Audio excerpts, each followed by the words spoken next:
¿Alguna vez has orado con todo lo que tienes de rodillas, con lágrimas, con convicción, y has sentido que tus palabras simplemente chocaban contra el techo y caían de vuelta al piso? No me refiero a una oración distraída, de esas que haces en piloto automático antes de dormir. Me refiero a esas oraciones profundas, sinceras, en las que pusiste el corazón, en las que dijiste: Señor, esta vez sí lo entrego todo. Y aún así, el silencio, esa sensación de que algo no estaba llegando. Yo sé lo que es eso. Y sé que cuando eso pasa, la primera pregunta que aparece es la más dolorosa de todas. ¿Soy yo? ¿Es mi fe?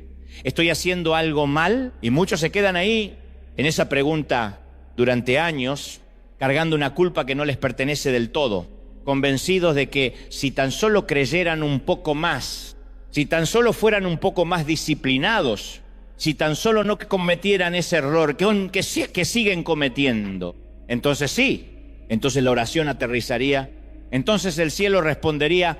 Pero déjame decirte algo antes de que sigas por ese camino: el problema no siempre es la intensidad de tu fe, no siempre es que oras poco o mal. A veces el problema está en otro lugar completamente distinto. A veces el problema está en lo que tienes dentro de tu casa. Ahora, antes de que cierres esto pensando que te voy a hablar de fantasmas y objetos embrujados, espera, porque no voy por ahí. No te voy a decir que una figurita de cerámica que heredaste de tu abuela tiene el poder de cerrar los cielos. No voy a hablar de magia ni de superstición disfrazada de espiritualidad. Eso no le hace bien a nadie, no es lo que la Biblia enseña. Lo que sí voy a hablar son 5 cosas que puedes tener en tu casa, a veces sin darte cuenta, que representan hábitos, lealtades, heridas o prioridades que contradicen directamente lo que estás pidiendo en oración. No el objeto en sí, lo que el objeto representa en tu corazón, lo que estás permitiendo que ese objeto alimente en tu vida.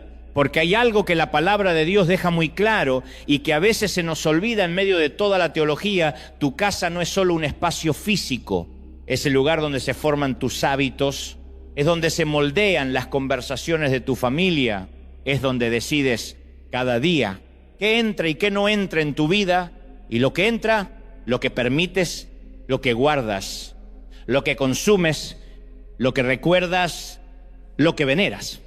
Todo eso forma una historia espiritual. A veces esa historia y la oración que estás elevando a Dios cuentan versiones completamente distintas de quién te gobierna realmente. Hoy vamos a entrar juntos a esa casa, vamos a recorrer cada habitación con discernimiento y no con miedo, porque la libertad no viene de temer las cosas, sino de reconocer qué lugar han ocupado en tu corazón y devolvérselo a Dios. Prepárate, porque lo que vamos a ver puede incomodarte, pero la incomodidad que produce la verdad siempre es preferible a la comodidad de seguir sin respuesta. Pero antes de llegar a los 5 puntos, necesito contarte algo que me pasó hace un tiempo, porque creo que te vas a identificar. Conocí a una persona que llevaba meses en un proceso de oración muy serio. No era alguien que oraba de manera superficial, era alguien que madrugaba, que ayunaba, que tenía un cuaderno lleno de peticiones y fechas, y sin embargo sentía que sus oraciones simplemente no avanzaban, que giraban en círculos, que Dios parecía ausente precisamente en el área que más le urgía. Y cuando empezamos a conversar, lo que fuimos descubriendo juntos no era un problema de fe ni un problema de disciplina, era algo mucho más concreto. Había un área de su vida doméstica, una lealtad vieja que todavía no había soltado, que contradecía frontalmente lo que estaba pidiendo en oración. No un objeto con poder mágico, una decisión que no había tomado todavía, una puerta que todavía no había cerrado. Eso es lo que quiero explorar contigo hoy. No la superstición, el señorío, la diferencia entre una casa donde tus labios piden una cosa mientras tus hábitos alimentan lo contrario, y una casa donde la vida entera apunta en la misma dirección que la oración. Esa diferencia existe, es real y cambia todo. Hay una frase que Josué le dijo al pueblo de Israel en un momento crucial de su historia y que suena muy bien en una plaquita decorativa, pero que tiene un peso mucho mayor de lo que la decoración sugiere. Escoge hoy a quién has de servir, le dijo Josué 24:15. No, decídelo cuando tengas tiempo. No evalúalo cuando la situación mejore. Escoge hoy, Porque la vida espiritual no opera en el futuro hipotético, opera en las decisiones cotidianas, en las cosas que entran y salen de la casa, en lo que se permite crecer y en lo que se decide no tolerar más. Déjame explicarte por qué la casa importa tanto. No porque sea un espacio sagrado en el sentido mágico de la palabra, sino porque es el laboratorio donde se forman los hábitos de la mente, los hábitos del corazón, los hábitos de la familia, lo que se habla en la mesa de noche a noche, lo que se mira en silencio cuando todos se han dormido, lo que se recuerda y lo que se olvida, lo que se discute y lo que nunca se menciona. Todo eso forma una cultura doméstica, y esa cultura doméstica puede estar completamente alineada con la oración que elevas a Dios, o puede estar completamente en conflicto con ella. Una casa consagrada no es una casa perfecta. Eso necesito decirlo porque hay personas que escuchan la palabra consagración y se imaginan una casa sin problemas, sin conflictos, sin polvo y sin deudas. No, una casa consagrada es una casa donde Dios tiene la última palabra, donde cuando hay un conflicto se vuelve a Él, donde cuando hay una decisión se consulta con Él, donde cuando algo entra se evalúa con la pregunta: ¿esto construye o esto destruye la vida espiritual de quienes vivimos aquí? Esa casa puede tener problemas, puede tener facturas sin pagar, puede tener hijos difíciles, puede tener una relación de pareja que está en proceso de sanar, pero tiene un norte claro, y ese norte cambia todo. Ahora bien, para entender por qué algunas cosas en nuestra casa pueden estar bloqueando lo que pedimos en oración, necesito llevarte a una historia del Antiguo Testamento que no siempre se predica desde este ángulo. Es la historia. En el 7º capítulo del libro de Josué, acababa de ocurrir uno de los milagros más grandes de la historia de Israel, la caída de Jericó. Los muros se derrumbaron, el ejército marchó, Dios actuó y la victoria fue completa. Pero Dios había dado una instrucción muy clara antes de la batalla: todo lo que quedara de Jericó era consagrado a Dios. Nada para uso personal, nada para guardarlo, nada para llevárselo a casa. Acán lo oyó y lo ignoró.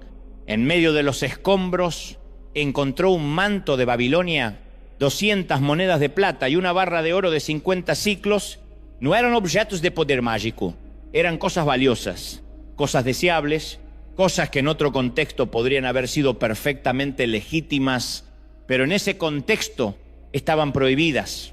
Y Acán tomó la decisión de esconderlas, las llevó a su tienda, las enterró bajo el piso y siguió su vida como si nada hubiera ocurrido, como si ese secreto enterrado no tuviera consecuencias, como si lo que uno guarda bajo tierra mientras sigue orando y marchando con el ejército de Dios no afectara nada. Pero sí afectó la siguiente batalla contra la pequeña ciudad de Jai. Terminó en derrota. Josué cayó rostro en tierra ante el arca, confundido. ¿Por qué? Señor, ¿por qué nos has abandonado? Y la respuesta de Dios fue directa: Israel ha pecado, han tomado del anatema. Por eso los hijos de Israel no pueden sostenerse delante de sus enemigos. El problema no era la fe de todo el ejército.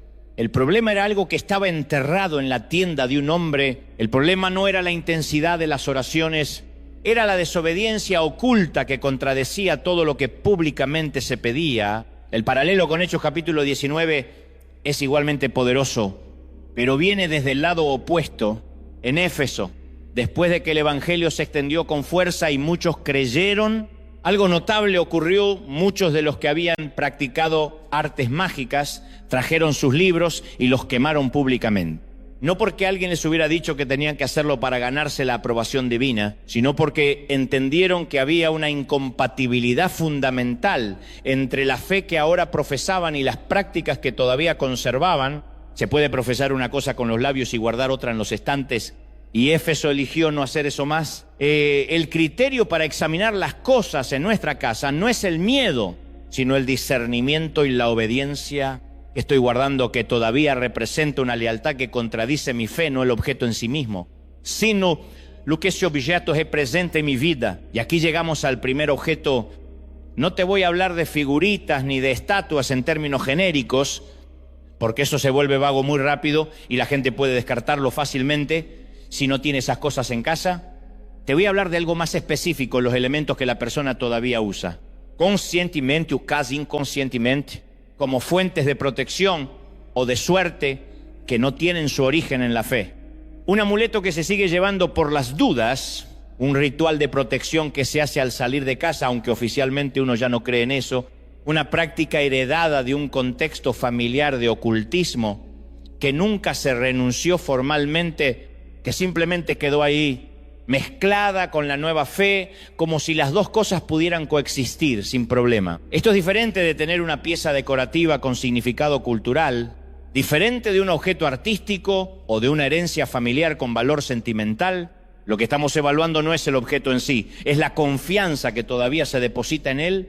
Sigo usando esto porque en algún nivel todavía creo que me protege, que me da suerte, que funciona como un escudo que Dios no podría proveer de otra manera.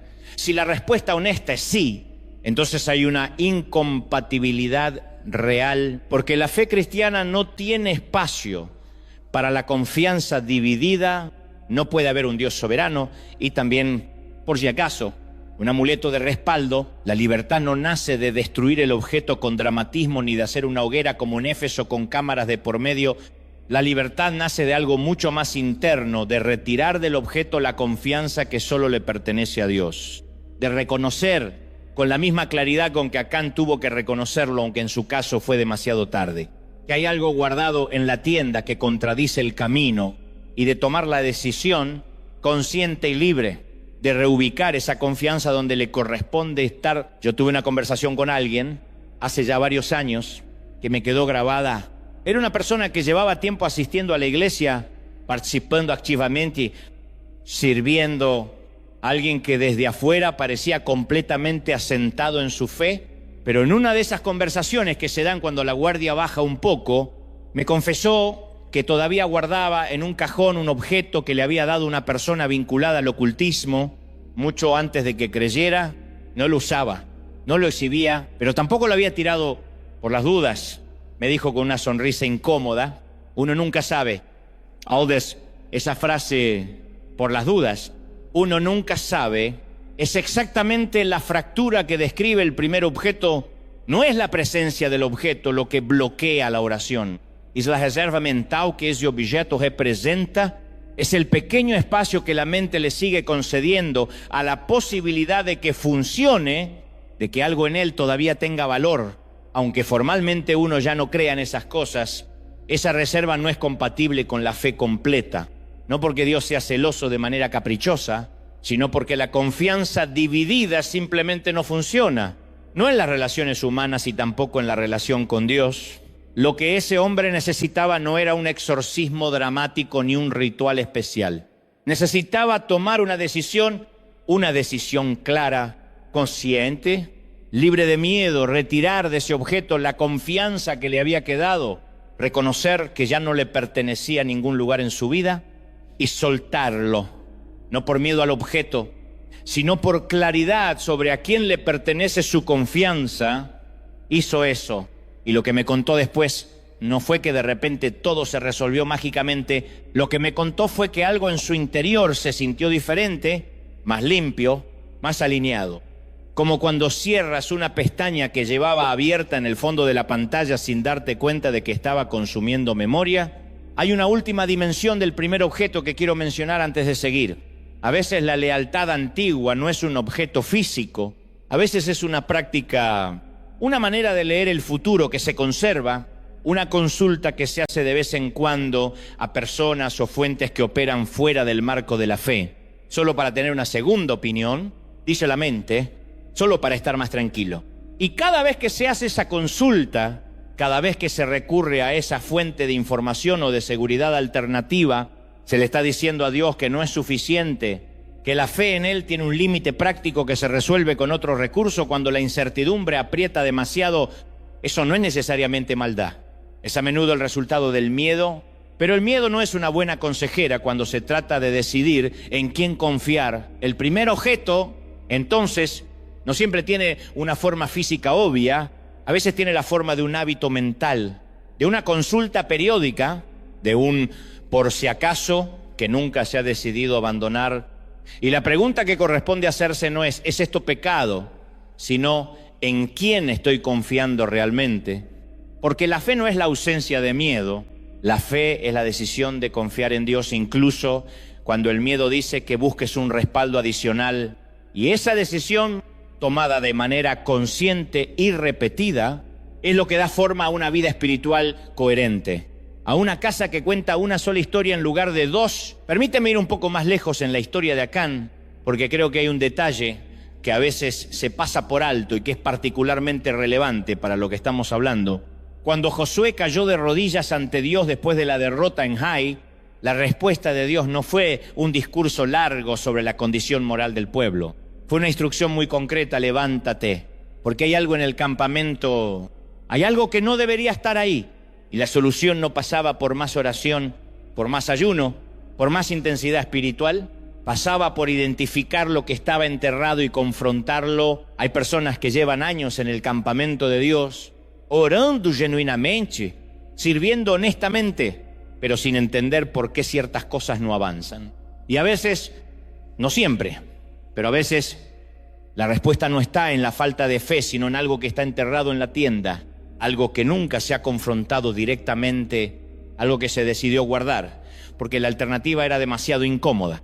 No necesariamente algo grande, a veces algo pequeño, algo que parece insignificante, pero que representa una lealtad que no se ha soltado, por las dudas, que lleva años viviendo en el cajón de la confianza. La buena noticia, y hay que decirla con tanta claridad como la parte difícil, es que el mismo Dios que instruyó a identificar lo que estaba oculto también proveyó el camino para restaurar lo que se había perdido.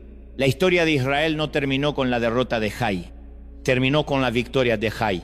Después de que el campamento fue limpiado, el señorío de Dios no es una sentencia, es una invitación a devolverle el control de aquello que conscientemente o inconscientemente le hemos retirado.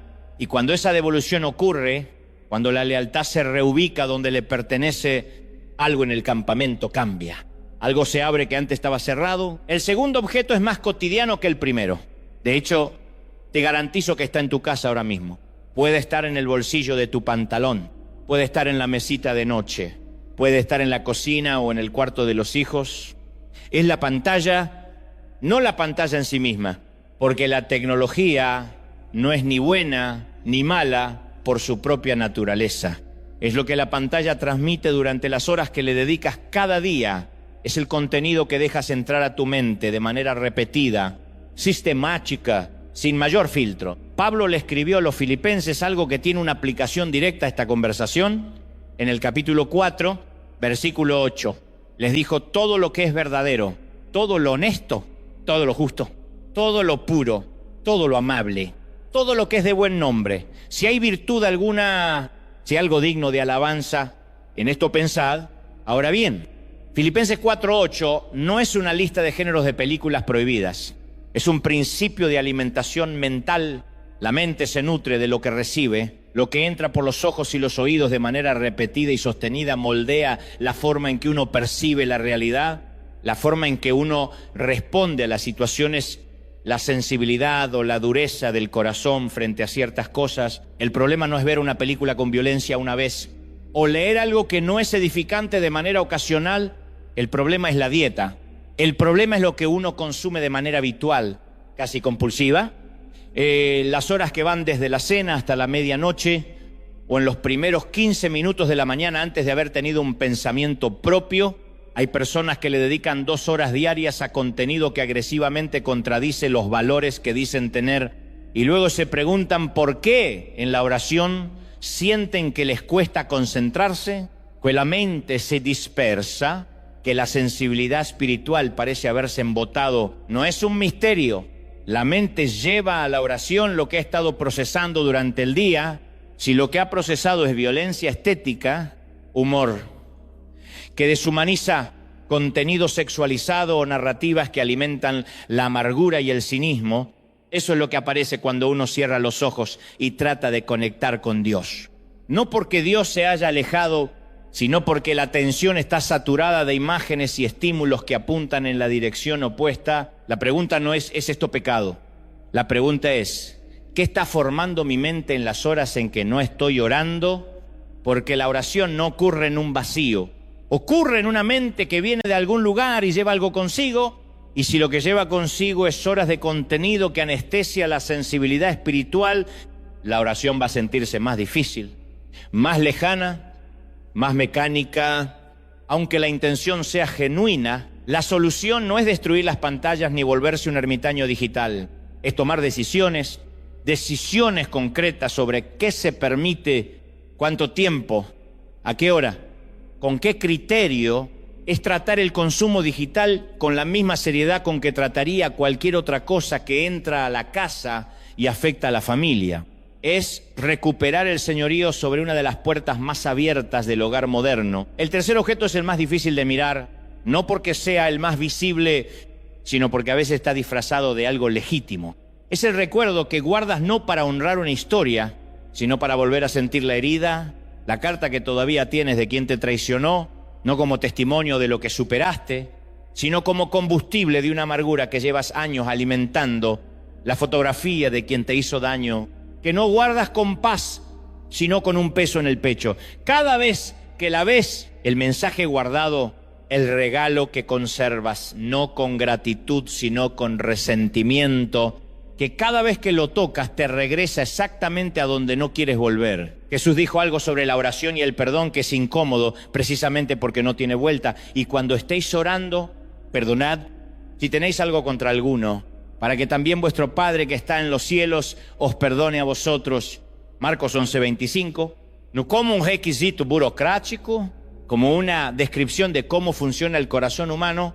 Un corazón que mantiene viva la ofensa no está en condiciones de recibir con la misma apertura que tiene cuando está limpio. No porque Dios lleve un registro y decida castigar a quien no perdona, sino porque el corazón que guarda amargura está contracturado, está ocupado. Tiene una parte significativa de su capacidad emocional y espiritual destinada a mantener activo el caso contra quien le hizo daño. Quiero ser muy cuidadoso aquí porque este punto se malinterpreta fácilmente. Perdonar, ¿no? Es decir, que lo que ocurrió estuvo bien. No es fingir que no dolió. No es volver a ponerse en la misma situación de riesgo. No es negar la justicia ni suspender los límites necesarios. Perdonar es tomar la decisión de no seguir siendo el carcelero de la propia herida. Es reconocer que mantener viva la ofensa como objeto de contemplación diaria no te protege de nada, simplemente te roba el presente. El que te hizo daño probablemente sigue con su vida. El recuerdo que conservas para alimentar la herida solo te afecta a ti. El objeto de este tercer punto no siempre es físico, a veces es la conversación mental que se repite, la acusación interna que se ensaya, la fantasía de que algún día el otro va a entender el daño que causó. Pero cuando hay un objeto físico que ancla esa herida, vale la pena preguntarse honestamente, ¿guardo esto para recordar una historia o para volver a sentir la herida? La respuesta honesta. A esa pregunta guía lo que necesita hacerse a continuación. Hay algo que me parece importante agregar sobre el tercer objeto, porque hay personas que al escuchar este punto van a sentir una mezcla de alivio y de resistencia al mismo tiempo. El alivio viene de que alguien finalmente lo nombró. La resistencia viene de que soltar ese recuerdo, ese objeto que ancla la herida, se siente como rendirse, como si perdonar fuera una derrota, como si mantener viva la herida fuera la única manera de que el daño que sufriste fuera reconocido como real. Pero eso es exactamente la trampa, porque el daño fue real. No necesitas seguir sintiéndolo para que sea real. No necesitas mantener encendido el fuego de la amargura para que lo que ocurrió tenga peso. Ya lo tuvo, ya te costó lo que te costó. La pregunta que queda ahora no es si fue justo o si fue grave. La pregunta es cuánto más te va a costar seguir cargándolo. ¿Cuántas oraciones más van a sentirse truncadas porque una parte de tu corazón está ocupada en otro juicio? ¿Cuántos días más de tu presente van a ser colorados por una herida del pasado que decidiste conservar con vida? Tuve una conversación con una mujer que llevaba 12 años guardando las cartas de alguien que la había traicionado profundamente. No las leía seguido, pero sabía que estaban ahí. Y cada vez que las situaciones de su vida se ponían difíciles, volvía a ellas, no para sanar, para confirmar que el enojo todavía estaba justificado, para recordar que ella había sido la víctima, que tenía razón, que el otro había estado mal, y cada vez que hacía eso, ese enojo que en algún momento había sido una respuesta legítima, se convertía en el gobernante de su corazón, no el Señor.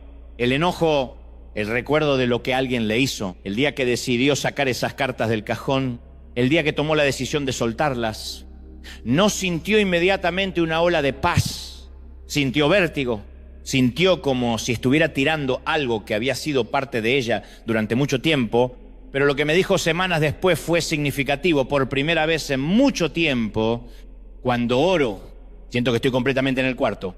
No dividida, no completa ni perfecta, pero completamente presente, sin la parte de sí misma que estaba en ese cajón con esas cartas. Eso es lo que el tercer objeto puede hacernos cuando lo usamos para mantener viva la herida. Nos divide, nos pone con un pie en el presente y otro en una historia que ya no podemos cambiar. Y la oración dividida, la oración que se eleva desde un corazón partido entre el presente y la amargura del pasado, siente exactamente así dividida, no porque Dios no escuche, sino porque nosotros no llegamos enteros. Vamos al cuarto objeto, y este es el que más nos cuesta admitir porque vivimos en una cultura que ha convertido la acumulación en una virtud casi espiritual. No me refiero a tener cosas está bien. Dios no tiene ningún problema con que sus hijos tengan bienes materiales. El problema no son las cosas, el problema es cuando las cosas comienzan a tenerte a ti, cuando el desorden, la acumulación, no poder soltar, ya no es solo un estilo de vida, sino una señal de algo más profundo. Miedo, ansiedad, una incapacidad de confiar en que lo que viene mañana va a ser suficiente. Jesús lo dijo en el Sermón del Monte con una claridad que no admite muchos matices. En Mateo 6, versículos 19 al 21, no os hagáis tesoros en la tierra, donde la polilla y el orín corrompen, y donde ladrones minan y hurtan, sino haceos tesoros en el cielo, porque donde esté vuestro tesoro, allí estará también vuestro corazón. Ahora bien, esto no es un versículo en contra de los ahorros ni de la planificación financiera responsable. Es un versículo sobre el corazón, sobre dónde está anclado el corazón, sobre qué es lo que mantiene la atención, el cuidado, la preocupación diaria. Hay personas cuyos hogares están tan llenos de cosas que ya no pueden encontrar lo que necesitan.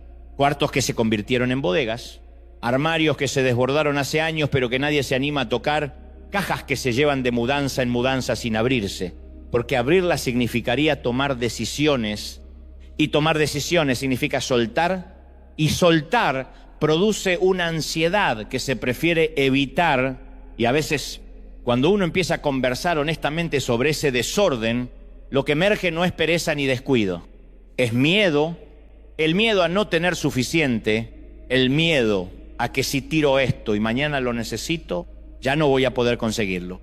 El miedo a soltar lo que representa seguridad, aunque sea una seguridad ilusoria, eso es lo que le dije a alguien una vez. En el contexto de una conversación sobre exactamente esto, le dije, hay una diferencia entre una casa desordenada por cansancio y una vida gobernada por la acumulación. El cansancio es comprensible. Todos tenemos temporadas en que no damos abasto, pero la acumulación compulsiva, el guardar por guardar, el no poder soltar, aunque racionalmente uno sepa que ya no necesita esas cosas.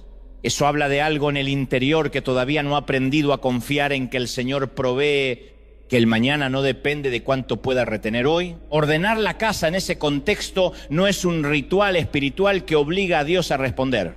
No funciona así. Dios no te responde más porque tienes el closet organizado, pero ordenar puede ser un acto de responsabilidad, un acto de honestidad con lo que realmente se necesita versus lo que se acumula por ansiedad. Y ese acto de responsabilidad puede liberar una energía, una atención, un cuidado que estaba siendo consumido por el exceso.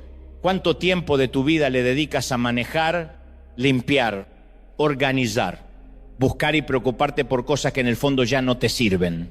¿Cuánta atención de tu familia está siendo consumida por administrar el exceso en lugar de invertirse en relaciones, en conversaciones, en presencia? El cuarto objeto. Entonces, no es el desorden en sí mismo, es lo que el desorden representa: una lealtad a la acumulación, un miedo a la escasez, Una dificultad para confiar en que soltar no es perder sino liberar. Y cuando ese miedo se confronta, cuando se toma la decisión de ordenar gradualmente, de soltar lo que ya no pertenece, de vivir con menos pero con más intención, algo en el hogar respira diferente. No porque Dios haya llegado solo en ese momento, sino porque hay menos ruido para poder escucharlo. El quinto objeto es el más personal de todos y el más difícil de nombrarlo exactamente porque puede tener muchas formas. Puede ser una cuenta bancaria, puede ser un título académico, puede ser la imagen que proyectas en redes sociales, puede ser la propiedad que compraste que representa para ti no solo un bien sino tu identidad. Tu llegada, tu valor como persona, no es el objeto en sí el problema, es lo que ocurre en tu interior cuando imaginas perderlo. Jesús lo dijo también con una directidad que no deja mucho espacio para la comodidad. Ninguno puede servir a dos señores, porque le aborrecerá al uno y amará al otro, o estimará al uno y menospreciará al otro. No podéis servir a Dios y a las riquezas. Mateo 6:24. La palabra que se usa en el original, mamón, no es solo una referencia al dinero en sentido estrecho, es una referencia a cualquier cosa que funcione como fuente última de seguridad, de identidad, de sentido. El mamón puede ser el dinero, pero también puede ser el cargo, el estatus, la aprobación de los demás, el cuerpo, los logros, la reputación. La pregunta que revela si algo se ha convertido en un ídolo moderno no es ¿lo valoro? Valorar las cosas que tenemos no es pecado. La pregunta es ¿qué sentiría si lo perdiera? No la tristeza natural ante una pérdida real, sino si imaginarlo te destruye. Si la sola posibilidad de perderlo produce un pánico que te hace cuestionar quién eres, si sin eso sientes que no sabes cómo estar en el mundo, cuando algo llega a ese punto, cuando un objeto o un logro o un estatus comienza a definirte de esa manera, ya dejó de ser una herramienta y se convirtió en un señor. Me ocurrió algo en un periodo de mi vida en que varias cosas que había construido con mucho esfuerzo estaban en riesgo al mismo tiempo.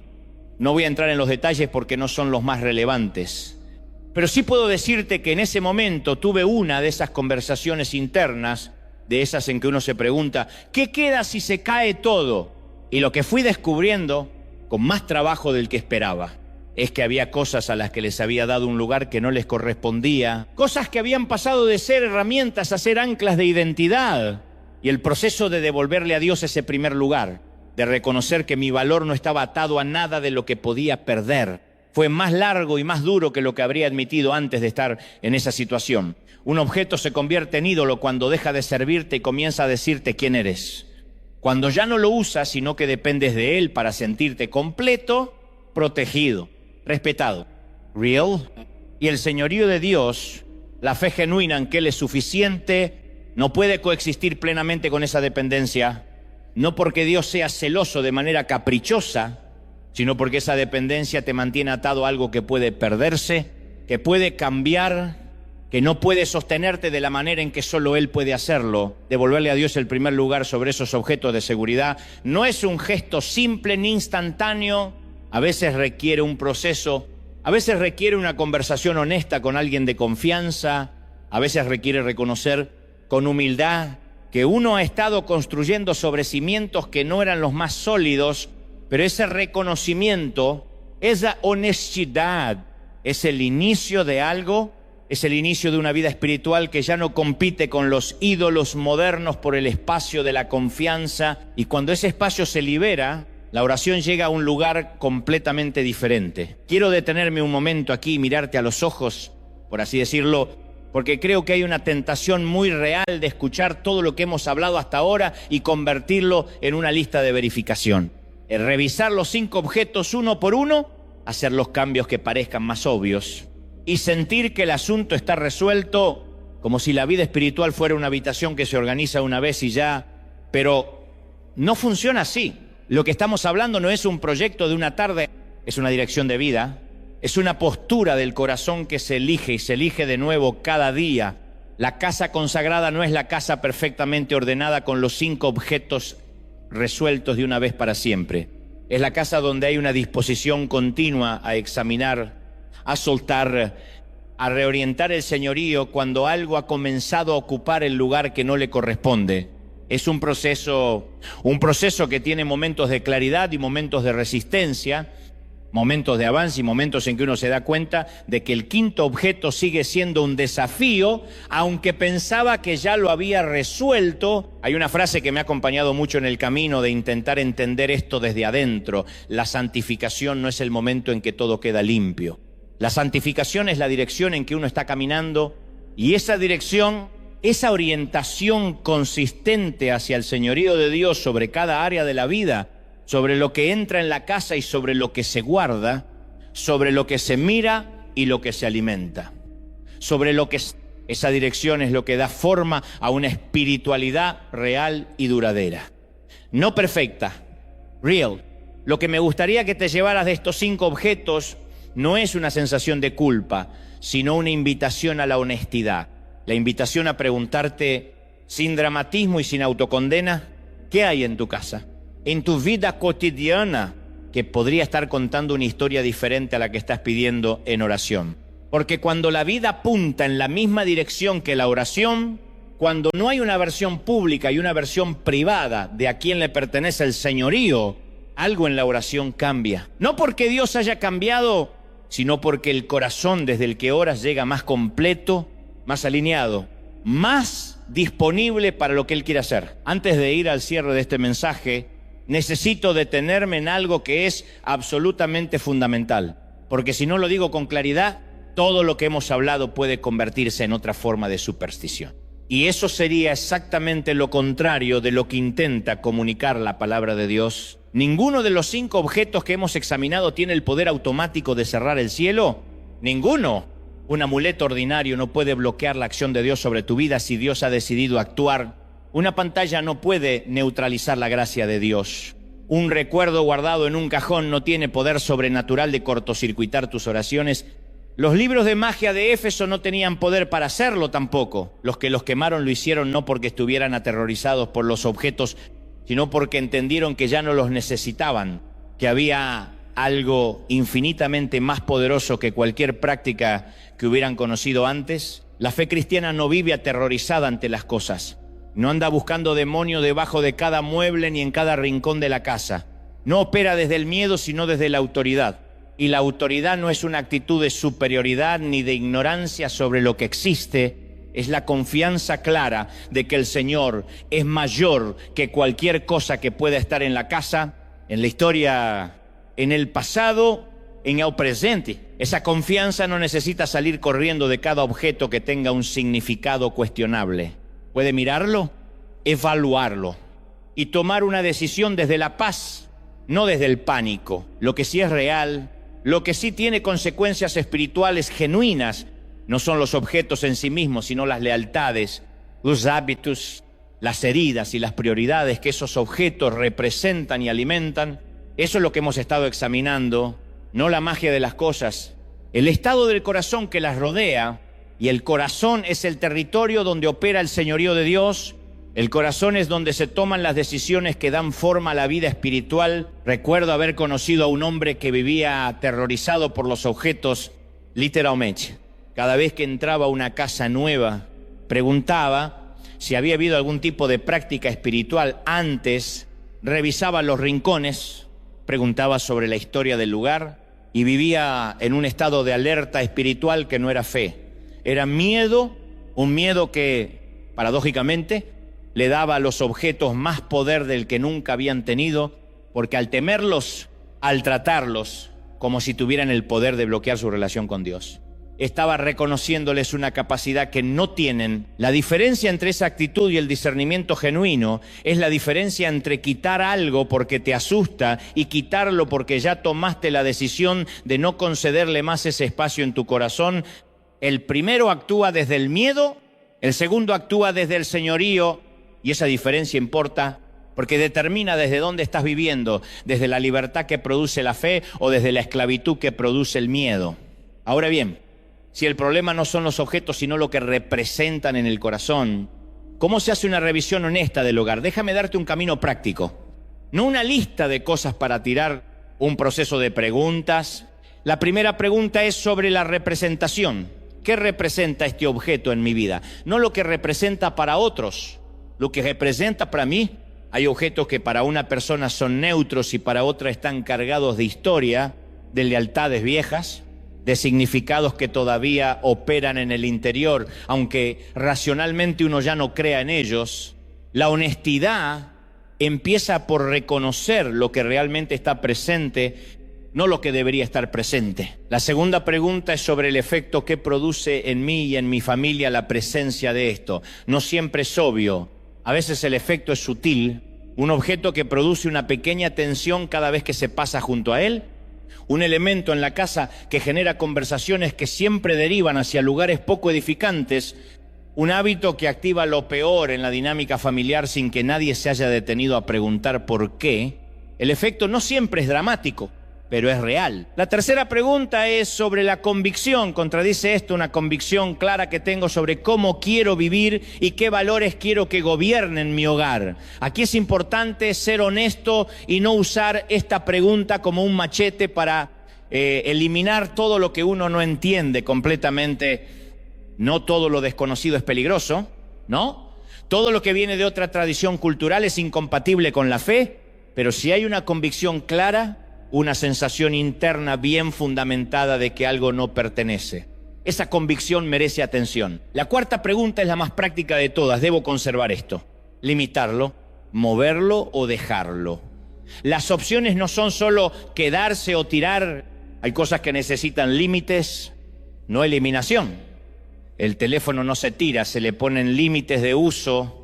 Las redes sociales no se cancelan necesariamente. Se decide qué se consume y cuando el recuerdo no siempre se destruye. A veces se reencuadra, pero hay cosas que sí necesitan salir. Y reconocer la diferencia es parte del discernimiento. Esta revisión no se hace en emergencia ni con prisa. Se hace con calma, con oración, con honestidad. Y cuando los objetos son compartidos con una familia, se hace con conversación, con respeto por los procesos de cada uno, sin unilateralismo ni imposición. El señorío de Dios sobre el hogar no se establece mediante la fuerza, sino mediante el amor, la conversación y el ejemplo de quien decide caminar en esa dirección. También quiero decir, esto no revises tu casa buscando demonios escondidos. No vayas habitación por habitación con ansiedad espiritual, como si el objetivo fuera encontrar algo terrible que explique todos los problemas de tu vida. La vida es más compleja que eso. Y los problemas tienen causas múltiples. Lo que sí puedes hacer es recorrer cada espacio con la pregunta genuina. ¿Hay algo aquí que ha comenzado a ocupar un lugar que no le corresponde? ¿Hay algo que ha crecido hasta el punto de afectar lo que pienso, lo que siento, las conversaciones que tenemos, las prioridades que vivimos? Esa pregunta, formulada desde la paz y no desde el miedo, puede revelar cosas que de otra manera permanecerían invisibles. Combina esa revisión con acciones responsables y sostenibles. No prometas lo que no puedes mantener. No hagas limpiezas dramáticas que duran 3 días y luego todo vuelve al estado anterior porque los cambios no fueron acompañados de una decisión real del corazón. Los cambios externos que no tienen raíz interna no duran, pero los cambios internos, las decisiones genuinas sobre a quién le pertenece el señorío, inevitablemente producen cambios externos que sí duran porque vienen de un lugar verdadero. Déjame contarte algo que me ocurrió a mí en este proceso, porque creo que ilustra bien la diferencia entre hacer esto desde el miedo y hacerlo desde el señorío. Hubo un tiempo en que entré en una especie de modo de revisión un poco obsesivo de todo lo que había en mi vida. Cada cosa que no entendía completamente se volvía sospechosa. Cada conversación que no encajaba perfectamente con mis convicciones se sentía como una amenaza.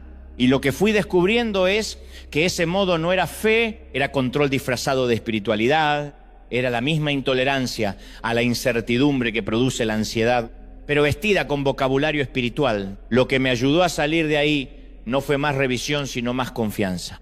La confianza de que Dios es lo suficientemente grande como para guardar lo que le he entregado, incluso cuando mi revisión no es perfecta. La confianza de que el señorío de Dios sobre mi vida no depende de que yo lo haga todo exactamente bien. Depende de la dirección del corazón. Y la dirección del corazón es algo que se puede mantener limpia sin convertirse en un inspector espiritual permanente de cada rincón. Eso es lo que quiero transmitirte cuando hablo de recorrer la casa con discernimiento y no con miedo. No es un proceso de búsqueda de evidencias incriminatorias, es una actitud de apertura genuina a la pregunta: ¿hay algo que necesite cambiar para que la vida que vivo afuera se corresponda con la fe que digo tener adentro? Esa es una pregunta que puede hacerse con paz, que puede responderse sin drama, que puede llevarse a Dios con la confianza de que Él es más interesado en tu libertad que en tu culpa. Hay personas que van a escuchar este mensaje y van a sentir que tienen mucho por hacer, y puede ser que sí, pero el señorío no se recupera de una sola vez ni en un solo día. Se recupera con una decisión seguida de otra decisión, con una puerta que se cierra seguida de otra que se cierra, con una conversación honesta seguida de otra, con un objeto que se suelta seguido de otro. Es un camino, y los caminos se caminan paso a paso, no de un solo salto. Lo que importa no es cuánto falta, lo que importa es que la dirección sea la correcta y que el primer paso, el que puedes dar hoy, sea un paso real. Quiero decirte algo una vez más antes de que oremos juntos, porque este es el corazón de todo lo que hemos estado hablando y no quiero que se pierda en la cantidad de detalles que hemos cubierto. Lo voy a decir directo: el problema no son los objetos, el problema es el señorío, el problema es quién tiene la última palabra sobre lo que entra en tu casa, sobre lo que se conserva, sobre lo que se alimenta, sobre lo que se permite crecer. Lo voy a decir otra vez: ningún objeto ordinario tiene el poder automático de bloquear tu relación con Dios. Ninguno. Ni el amuleto, ni la pantalla, ni el recuerdo guardado, ni el desorden acumulado, ni el logro que se ha convertido en ídolo. Los objetos no tienen ese poder.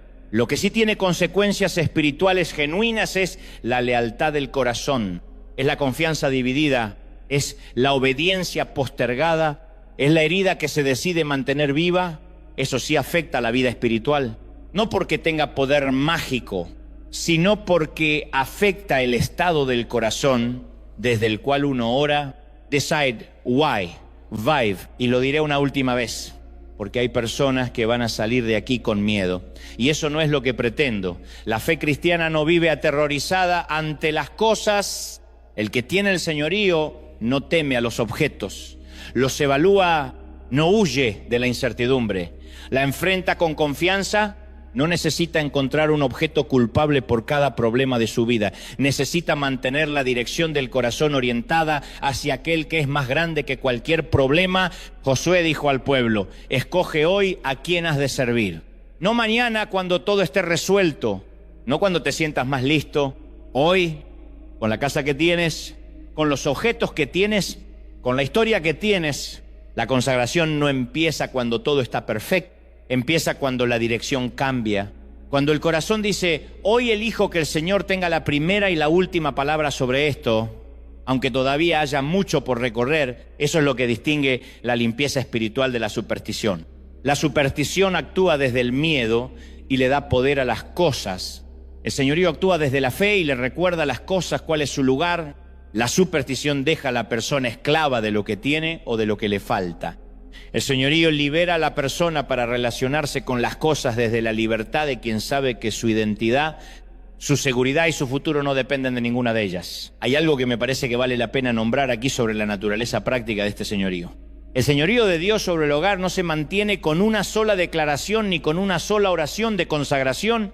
Se mantiene con decisiones cotidianas, con la decisión de lo que se consume cada noche, con la decisión de cómo se maneja el dinero cada semana, con la decisión de con quién se conversa cuando la herida vuelve, con la decisión de qué lugar le damos a los logros cuando llegan y a las pérdidas cuando ocurren. Es una práctica, no un evento único, pero no subestimes el valor de los momentos de decisión clara. Hay momentos en que algo gira, en que una conversación, una oración, una decisión concreta sobre un objeto o un hábito marca una diferencia real en la dirección de la vida espiritual. No porque el momento tenga magia, sino porque el corazón que tomó esa decisión es diferente después de haberla tomado.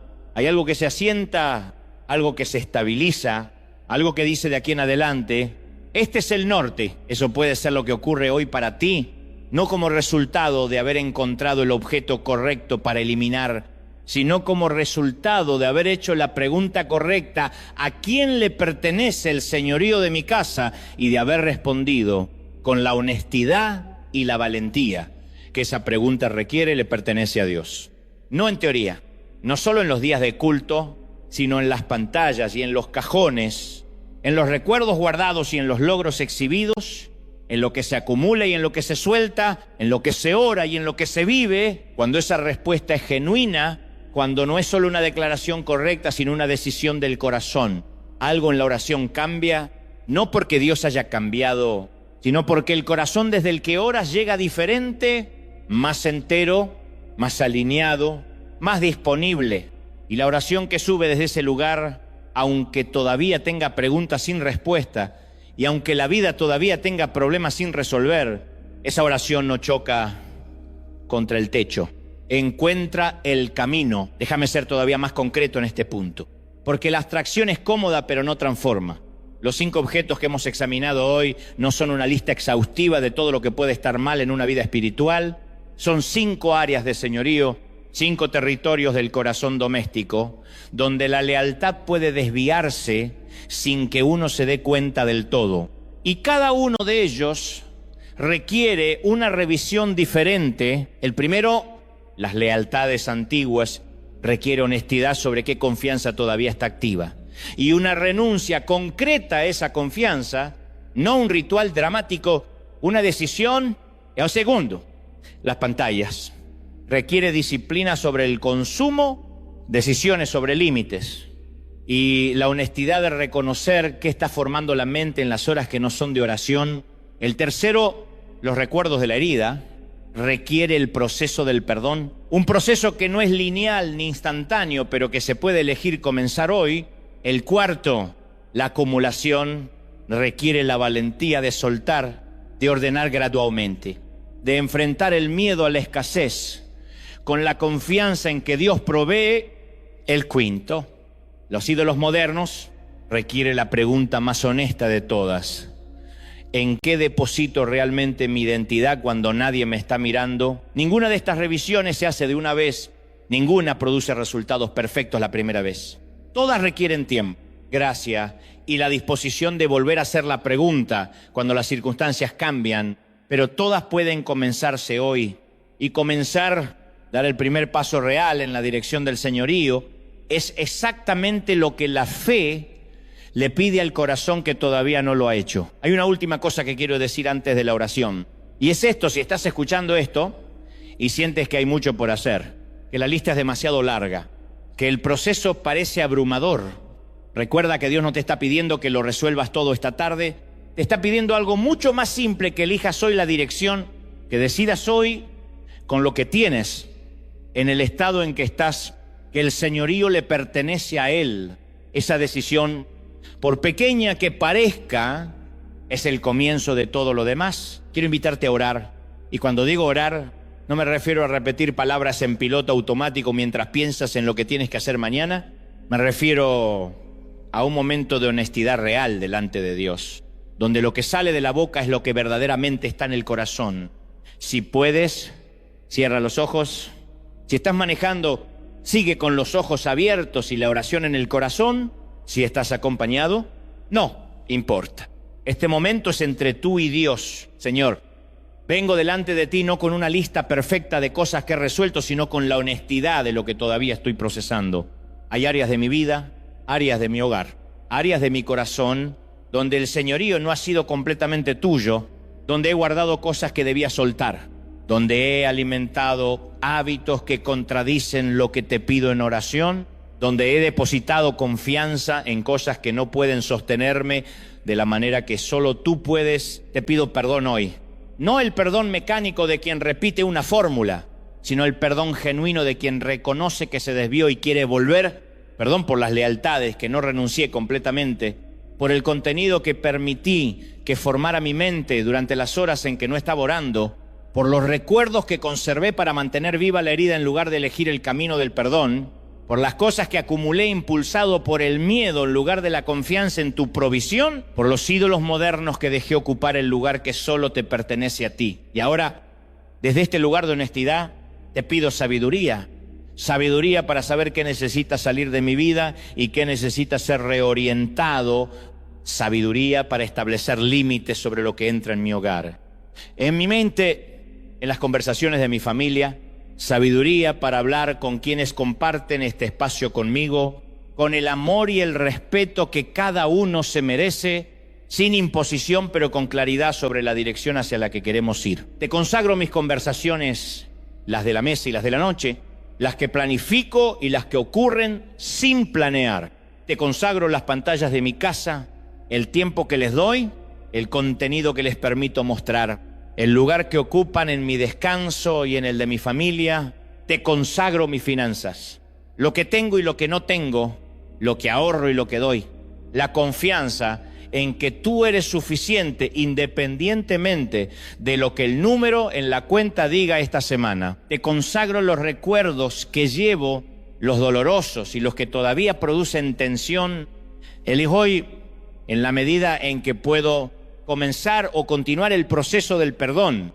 No porque quien me hizo daño lo merezca, sino porque yo merezco vivir sin esa carga. Y te consagro esta casa, no solo el espacio físico, sino la cultura que se forma en ella, lo que se permite entrar, lo que se habla, lo que se prioriza, lo que se celebra, que esta casa no se defina por los objetos que contiene, sino por el Señor a quien le pertenece. Que quien entre a este hogar sienta algo diferente, no perfección, sino dirección, no ausencia de problemas, sino presencia de Dios. Termino con esto. Y que sea una bendición real sobre tu familia, que cada habitación de tu casa se convierta en un lugar de descanso genuino para quien vive en ella. Que las conversaciones que ocurran entre esas paredes sean conversaciones que sanen en lugar de herir, que construyan en lugar de destruir, que acerquen a las personas a la versión más verdadera de sí mismas. Que el cuarto de los hijos sea un lugar donde ellos sientan que pueden crecer con seguridad, que pueden hacer preguntas sin ser ridiculizados, que pueden ser honestos sobre lo que sienten sin que eso los ponga en peligro. Que la sala sea un lugar de encuentro real, no de pantallas paralelas que consumen la atención de personas que están juntas pero ausentes. Que la mesa sea un lugar de conversación y de comunidad, no solo de alimento físico, sino de los alimentos del alma que solo ocurren cuando la gente realmente se detiene a estar junta. Que tú, Señor, tengas la última palabra en cada rincón. No en el sentido de que cada decisión tenga que pasar por un protocolo religioso, sino en el sentido de que el corazón de quien vive en esa casa tenga un norte claro. Que cuando lleguen las decisiones difíciles, haya alguien que diga: esperemos un momento, oremos, consultemos.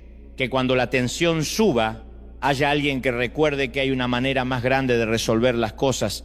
Que cuando la oscuridad llegue, y llegará, porque la vida no exime a nadie de sus temporadas oscuras, hay una fe lo suficientemente arraigada como para mantenerse en pie, aunque todo lo demás se siente inestable. Josué le dijo al pueblo: yo y mi casa serviremos al Señor. No era una promesa de perfección, era una declaración de dirección, era el reconocimiento público de que había elegido cuál sería el norte de su hogar, que habría circunstancias que no podría controlar, pero que la orientación del corazón no estaba en negociación. Eso es lo que te invito a declarar hoy. No necesariamente con las palabras exactas de Josué, pero sí con la misma convicción que en esta casa, con todo lo que todavía estamos procesando, con todo lo que todavía necesita cambiar, con todas las preguntas que todavía no tienen respuesta. La dirección es clara. El Señor tiene la primera y la última palabra. Una casa consagrada no es una casa sin problemas. Es una casa donde Dios vuelve a tener la última palabra, y que esa sea tu casa hoy y en los días que vienen. Que cada habitación deje de reflejar aquello que te domina y comience a contar la historia de aquel a quien has decidido servir. Quiero agregar algo más antes de que termines de escuchar esto, porque hay personas que van a llegar al final de este mensaje con una sensación de incomodidad, no de mala incomodidad, sino de esa incomodidad que produce el reconocimiento, la incomodidad de darse cuenta de que algo que dijeron hoy les llegó de una manera particular, algo que resonó de una manera que no esperaban. Eso no es casualidad, eso es el Señor hablando. Y cuando Él habla de esa manera, la respuesta más honesta no es seguir el día como si nada, sino detenerse y decirle: entendí ¿Qué quieres que haga con esto? No tienes que resolver todo hoy. No tienes que tomar 5 grandes decisiones antes de que termine el día, pero sí puedes tomar una conversación que has estado posponiendo, una decisión sobre un objeto que llevas tiempo sabiendo que necesitas soltar, un límite sobre algo que has estado permitiendo sin cuestionarlo, un paso pequeño pero real en la dirección del señorío. Eso es todo lo que el Señor te está pidiendo ahora mismo, el primer paso.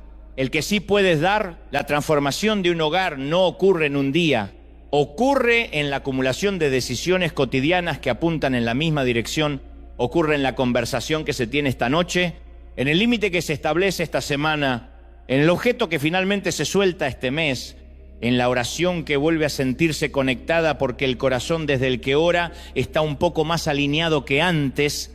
Es un proceso y los procesos tienen un comienzo. Este puede ser el tuyo. Que Dios bendiga tu casa, que la proteja de lo que la daña, que la llene de lo que la construye, que haga de ella un lugar donde su presencia sea bienvenida, reconocida y habitada, y que todos los que viven bajo ese techo puedan decir, con la misma convicción que Josué, que esta casa tiene un norte claro, y que ese norte no cambia, aunque todo lo demás alrededor se mueva.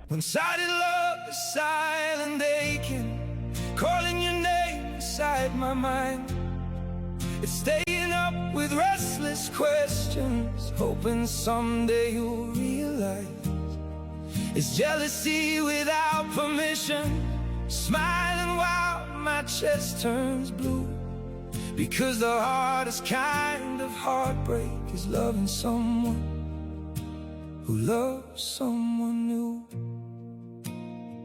I memorize the way you change moods, the little things you never see, like how your eyes search for another while mine still search for only you and me. And every good night that you send me becomes a war inside my chest. Quente na madrugada, quente, quente, sempre a madrugada, noite acesa, rua lotada, som batendo, mente virada, olho nela, vibe pesada, chega perto, chama safada, vai, vai, vai, mais forte, desce, desce, desce, sem corte, vai, vai, vai, responde. Calor subindo, o corpo em chama, ela desliza, perde a calma, joga lento, depois acelera, no meu ritmo ela se entrega, quente, quente, quente, quente, na madrugada, quente, quente, quente, quente, sem parada. Sobe, sobe, não controla, bate forte, ela se solta, ritmo quente, te provoca, já não para, já não volta, quente, quente, quente, desce mais, mais, mais, quente, quente, quente, desce mais, desce mais, mais. This world is endless, so wide, so far, but somehow I'm still lost in you.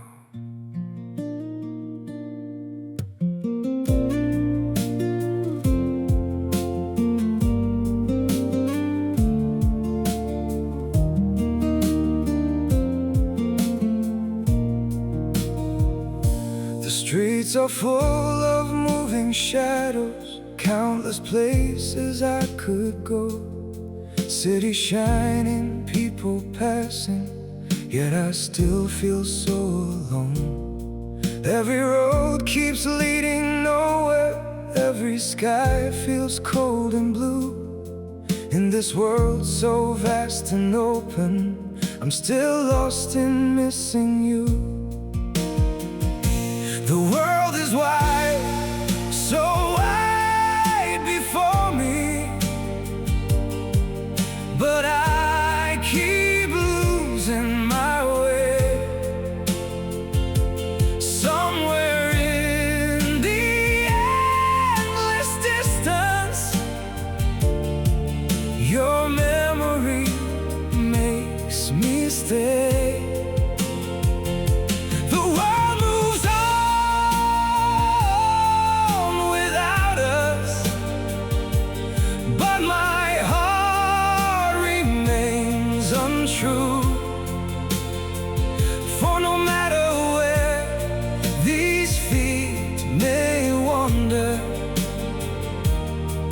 still lost in missing you.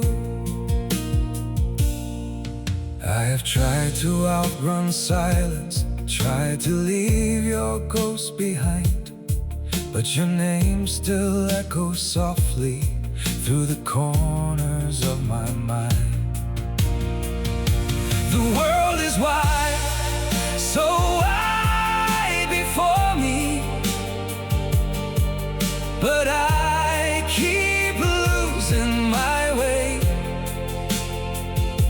Somewhere in the endless distance, your memory makes me stay. The world moves on without us, but my heart remains untrue. For no matter where these feet may wander, I'm still lost in missing you. Maybe someday I'll stop searching for your face in every crowd, but until that day, this broken heart will keep calling your name out. The world is wide, so wide before me, but I keep losing my way. Somewhere in the endless distance, your memory makes me stay. The world moves on without us, but my heart remains untrue. For no matter where these feet may wander, I'm still lost